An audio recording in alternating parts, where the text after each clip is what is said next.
On revient sur tout ce qui s'est passé dans les médias cette semaine. C'est parti pour le récap d'Arrêt sur Image.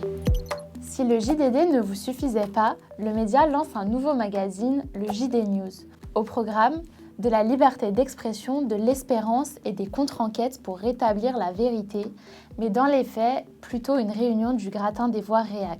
On a lu pour vous la première édition du nouveau bébé Bolloré version papier, en partie dédiée à contrer la défense de la famille de Nahel Merzouk. Changement de décor, mais toujours chez les médias conservateurs, on a enquêté sur Lyon People, un Paris Match version Bolloré bien connu des Lyonnais.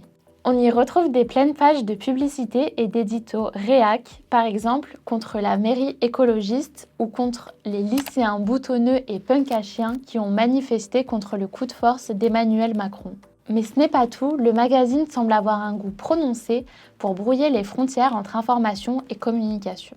Manu Chao est de retour après 15 ans d'absence, alors bien sûr pour les médias c'est un grand événement, pourtant un invité manque à la fête, Manu Chao lui-même. Depuis plus d'une dizaine d'années, il refuse effectivement toute interview. Alors, lassitude des questions bêtes des journalistes ou stratégie bien rodée, on a analysé ce silence médiatique. Mercredi soir avait lieu le Concerto pour la paix d'Omar Harfouch, un événement largement promu dans les rues parisiennes alors même qu'aucune place n'était à vendre. Une image de défenseur de la paix que l'homme d'affaires tient à véhiculer en s'offrant des publi-reportages dans plusieurs médias plus ou moins respectables, alors même qu'il a des liens avec des personnalités d'extrême droite et qu'il détient le média Entrevue qui n'hésite pas à écrire sur qui osera le critiquer.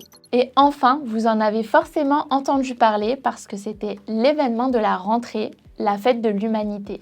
Arrêt sur Image était sur place au cœur du tout premier village des médias indépendants, l'occasion d'échanger avec vous mais aussi d'animer une émission en direct.